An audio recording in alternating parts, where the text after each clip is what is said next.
ایک بندہ ایسا تھا جو اتنی عبادت کرتا تھا، یعبد ربہ، اپنے رب کی اتنی عبادت کرتا تھا کہ روح الامین اس سے محبت کرنے لگے، حیران ہونے لگے، یار اتنی عبادت کرتا ہے، فتعجب جبریل حیران ہو گئے، اتنی عبادت کرتا ہے۔ ایک دن حضرت جبریل کو بڑا پیار آیا، فاستأذن جبریل فی زیارتی، حضرت جبریل رب کی بارگاہ میں کہنے لگے، مالک فلاں بندہ جو ہے نا، وہ جو مسجد نور میں بیٹھتا ہے، مثال دے رہا ہوں، بڑی تیری عبادت کرتا ہے، میرا جی چاہتا ہے اس کی زیارت نہ کر کے آؤں، اس کی زیارت نہ کر کے آؤں۔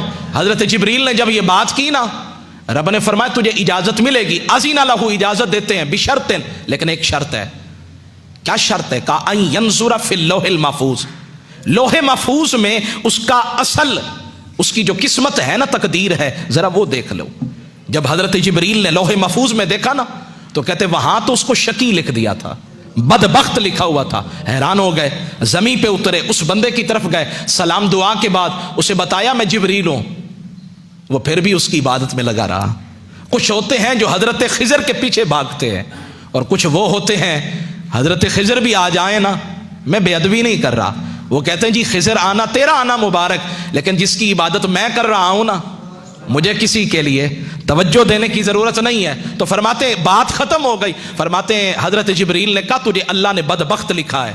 وہ پتہ کیا کہنے لگا؟ الحمدللہ، نہیں سبحان، اونچی بانا سبحان اللہ، ہر حال میں راضی رہنا، جیسے تو راضی ویسے میں راضی۔ کہنے لگا الحمدللہ، یا اللہ تیرا بڑا کرم ہے، کم از کم لکھا تو ہے نا، بدبخت لکھا تو ہے نا، کچھ نہ کچھ تو لکھا ہے، ادھر لکھے پھر بھی تیری مرضی ہے، ادھر بھی لکھے تیری مرضی ہے، کم از کم اتنا تو دلاسا ہے کہ تو نے لکھا ہے۔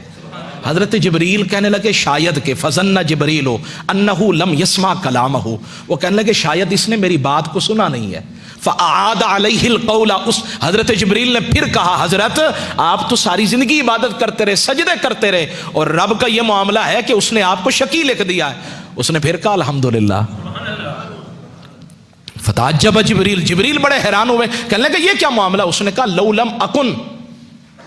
لم اکن، اگر میں اس قابل نہیں تو اس میں میرے رب کا کیا قصور ہے؟